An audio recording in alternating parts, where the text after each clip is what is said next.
she's just kind of rocking back and forth, even if she leaves her feet on the ground. Yeah, get her up so she doesn't think she can go eat. And she clearly wants to eat.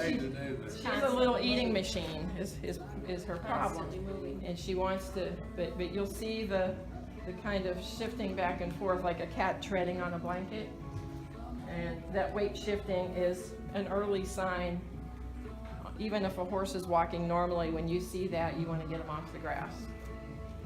Is it okay to feed her like? We're ready right now. Think of the horse's hoof as an onion.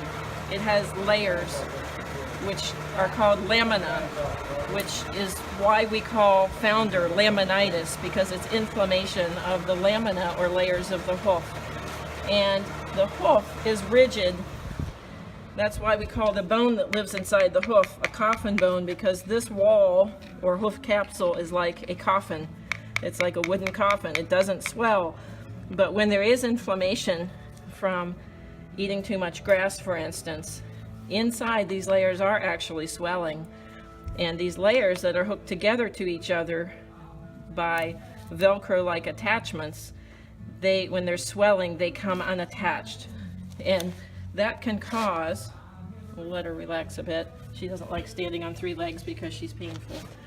But those layers become detached, and these flexor tendons, which are very strongly pulling on the back of the coffin bone, they overcome the forces holding the coffin bone to the lamina, and they allow the coffin bone to rotate, and the tip of it will rotate closer to the floor.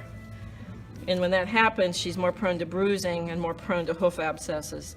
So somewhere in there, those layers are weakened from the inflammation, and then they allow these flexor tendons to pull the coffin bone down towards this part of the foot. And sometimes on a foundered horse, you'll actually see the outline of the coffin bone. Hers is not real distinct at this stage, and we don't want it to get that distinct, but she's clearly painful. Kind of walking short little steps like she's walking on hot coals.